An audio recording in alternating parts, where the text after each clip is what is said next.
Hi. So it's January of this new year, 2021, and we're still seeing new Chris Watts videos come out. Plunder, who I think is wonderful, I wish she would write books, just put a new video out where she's reading the back and forth text between Shanann and her business partners, but I think that Plunder refers to them as her friends. But the people who are making a lot of money off Shanann are not going to tell her that she's a nut job. So they're not really friends. Addie, her friend Addie, was horrified the Watts parents didn't come to the birthday party. Well, a real friend would have said, Shanann, did it ever occur to you that you were really nasty to them on Facebook about the ice cream and you made them look really stupid and made them feel unwelcome, and maybe that's why they didn't come to the birthday party? There was a guy she talked to often, which I believe was her upline. There's no way he's going to be honest with her. But, Shanann didn't have lupus. I read the autopsy clearly. I did quite a bit of research. When a person has lupus, the lining of their lungs gets very thick. Well, this woman supposedly had lupus for 8 years. At least, because she had it before she met Chris, and her lungs were normal. Speaking of lungs, Bella and Cece's lungs were also normal. Those kids didn't need nebulizers. The woman told other people that she took the girls from doctor to doctor until she could find the diagnosis that she wanted. This woman 100% suffered from Munchausen by proxy. But something else I noticed on the autopsy was that Shanann had no signs of any previous surgeries. I thought she had neck surgery, and her friend from Hawaii came and stayed with them for 6 months to take care of her while she was recovering. Well, I've had 14 laparotomies. I have signs of surgery. But even after one laparotomy, I had signs of surgery. So why is there no signs of surgery in her autopsy?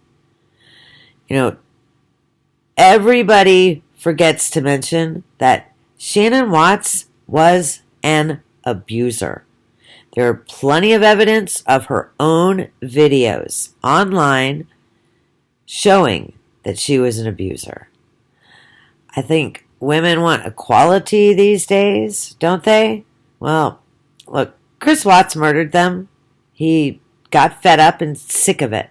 He spent 5 weeks where he wasn't treated like crap. He wasn't told what to do. Think about when he parked in the wrong parking lot at the airport. And Shanann went back, well, that's $160 we won't be able to spend at the beach. I told you to take an Uber. My goodness. The woman was an abuser, and it was so painfully clear. She suffered, I believe, from narcissistic personality disorder. There's no doubt she suffered from Munchausen by proxy. But if we're going to treat women equal the way they want, then let's own it. Plunder, I think, is awesome. But she never ever brings up that Shanann was an abuser. The woman didn't have lupus. 0 signs of it. Her lungs had no thickening. Bella and Cece's lungs were unremarkable. That's the medical term. It means they were normal. I guess I'm glad that the Lupus Foundation got all these donations in Shannon's memory, but it is kind of funny that she didn't have lupus. So let's treat women equally. Shanann Watts was an abuser. She abused her children, dragging them around from doctor to doctor when there was nothing wrong with them. I'm sorry that the woman was murdered. I think the world is probably a better place without her, but she was a lousy mother.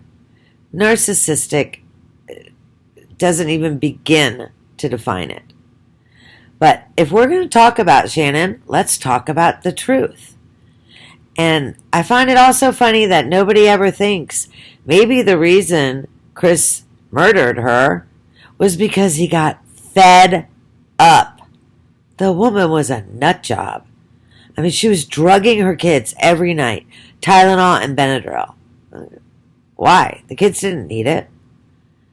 I am sick that everyone puts this woman on a pedestal when her mental disorder was clear to see and she proudly posted it online. More videos to come.